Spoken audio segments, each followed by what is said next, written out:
What's up, guys? Today I'm going to be talking all about why there's certain contracting industries, even if they seem like the perfect client, that I will not take on, and why in your business there's actually certain services that you probably provide right now that you actually shouldn't. So stick with it and we'll learn how to identify what you shouldn't be doing for your business. Here we go.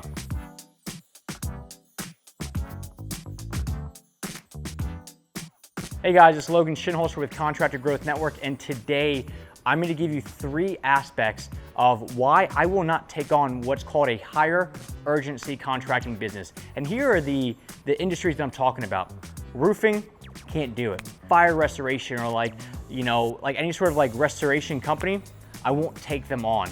And let me walk you through why. So growing up, my dad, you've probably seen it at this point, he's a pond builder, right? Which is a very low urgency desire in people's lives. Like, nobody's gonna die if you don't get a pond built. So that's what I know, right? I grew up in this world of just having to constantly build a relationship online with people, and that's how you get them to buy, because that's how I learned marketing. I didn't learn it from run all these ads because people need their pond cleaned in the next 10 minutes, which is what happens with roofing companies. If a big storm comes by and people's roofs are leaking, you need to be out there ASAP. So the way that you market something like that is completely different than the way that you market a low urgency thing. Let me give you an example. Let's say you've got a car company. Unless whoever's buying it doesn't have a car right now, or their car broke down and they need a brand new one so they can get to work tomorrow, it's gonna be kind of a longer, more drawn out sales process. But on the flip side, if that car company actually also has an emergency service or roadside assistance, that is more of an emergency type of deal. So if you were to say, hey, how do you actually market a car company to sell cars versus how do you market a car company to sell roadside assistance, those are 2 totally separate things, right? So that's exactly what I grew up in. I grew up more selling a long-term car versus a really quick, really immediate need of a roadside assistance. So if you're like a GC or a landscaper and people are asking you to do stuff that you're not comfortable with, there is a certain level of, yes, you need to kind of venture out to figure out, I haven't done this before, but let me try it. There's a certain level of that, but a lot of people take on every single job that people ask them for. And when you're a master of none because you're a jack of all trades, it's really tough to then throw out all these high price point things. All right, so be cognizant of that. If you're doing everything for everybody, then you're no longer seen as the expert in one individual thing. I know that variety is the spice of life, so you're probably thinking, well, I need to do more things because otherwise I'm gonna be a one-trick pony.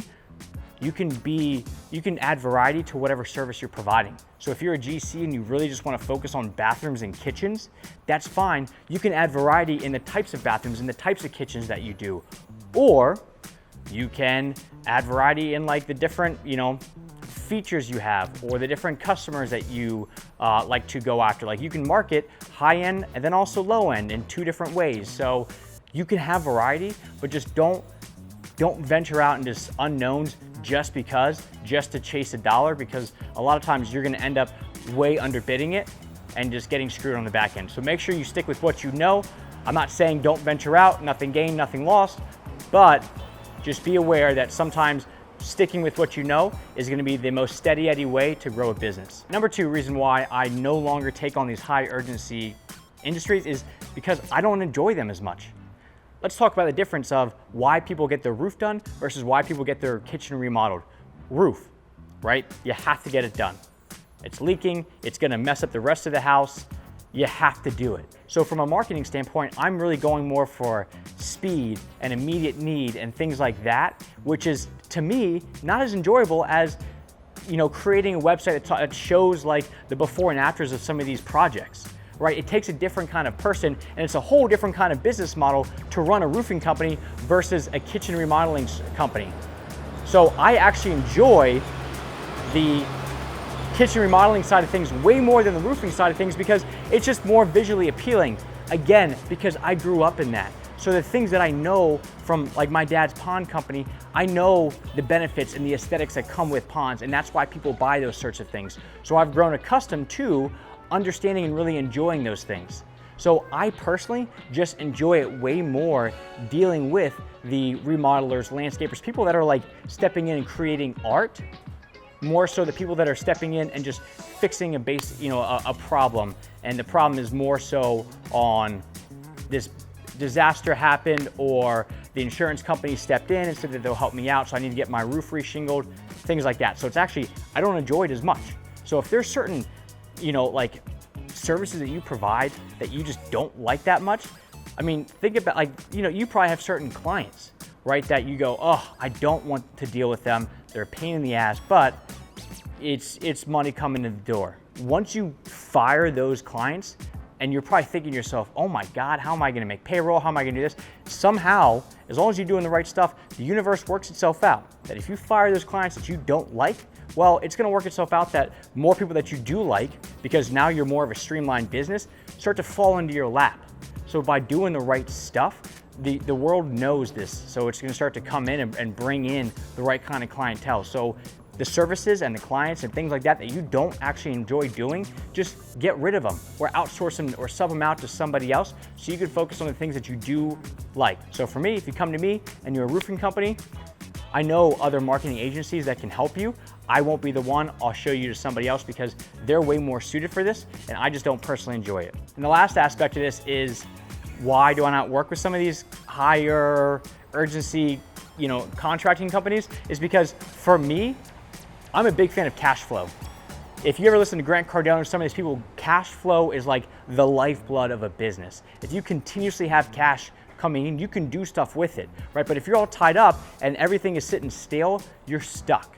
So for me, the way that we do things is the clients that I work with, I want to make sure that even in the off season, even in the times that they're like, yeah, we don't need to do a big push for marketing, there is still stuff that we can do with them together to prep for the next season. So let's say it's the dead of winter, it's January and February, and nobody's doing kitchens and bathrooms. Well, people still have it in the back of their minds. So at that time, I can still be working with you to actually build relationships with people online. They're not gonna buy today, but when it comes time for March and April, when they are starting to wanna buy, well, you've already had a several month period of working with them. So it's great for you because you're constantly marketing to them, even when they're not directly looking today, they're looking, a couple months down the road. And for me, it's a steady stream of income. So it's way safer to do that versus doing straight lead generation for a roofing company, because when they need leads, they turn it on. When they don't need leads, they turn it off.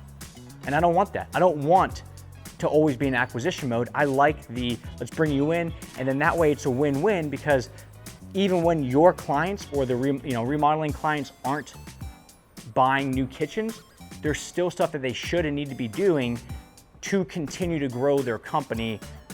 It just might not be right now, but there's still marketing that has to go on. And I like that because it's just constant recurring revenue. So from a, do I ever want to sell this business standpoint, it's solid. From a, do I go home and worry about where the next, where my next meal is coming from point of view, it's solid.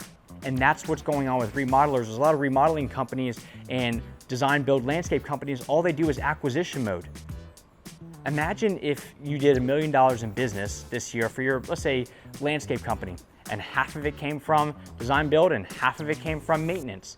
Well, you're at least gonna get $500,000 each year unless something crazy happens, right? Just imagine having that every single month, just another, at this point, $40,000 come in.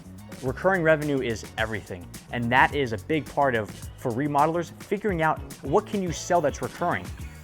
You can't sell a kitchen and then do recurring kitchens with somebody because they've already bought the kitchen. So you need to figure out a way to sell like a service package or something like that, it's just easy money coming in. Hey, I'll build you a kitchen and then we actually have a warranty on it. The kitchen costs 30 grand, warranty is $1,000. So the whole point of warranty is, yes, you sell them this warranty package, so if something does go wrong, you're there to help. But a lot of times nothing goes wrong. And you're just making money over and over and over. So now you're actually having a cash flow positive business where even if it's August and there's nobody wanting to remodel their kitchen, or it's January and February and people are huddled up in their homes, you're still getting money from all these other projects because you have them on a service or warranty plan. So for me, I love cash flow because it really helps keep us in business and allows us to strategically budget stuff out. So if we're gonna try to make a big push of let's hire some more people so we can get better at this or that, I can forecast out and go, well, in this month we should have about this much money coming in. Can we afford it? Yes or no? Cash flow is everything. Figure out ways to do recurring revenue in your business. I talked about it in a previous podcast before. Find ways to make this thing happen. So those are the big 3 reasons why I will not take on higher urgency contracting companies. 1, it's not what I know. I aim small, miss small is a big line from the Patriot. I'm not afraid of stepping outside the box and trying new things, but I like to step outside the box and try new things in the industries that I know. Number 2, I don't enjoy it as much. If you enjoy what you're doing, you're never gonna work a day in your life. I just made that up on the spot. So make sure that you're actually loving what you do, because it's way easier to go to work. So if there's services you don't like to do, outsource them or get rid of them. If there's clients that you don't like, outsource them or get rid of them.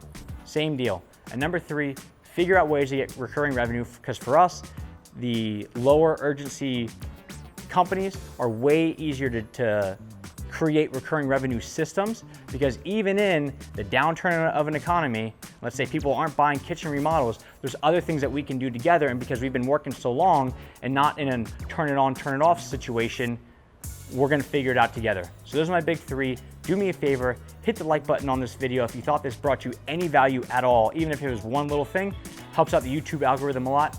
Please do it. Good luck. Thanks.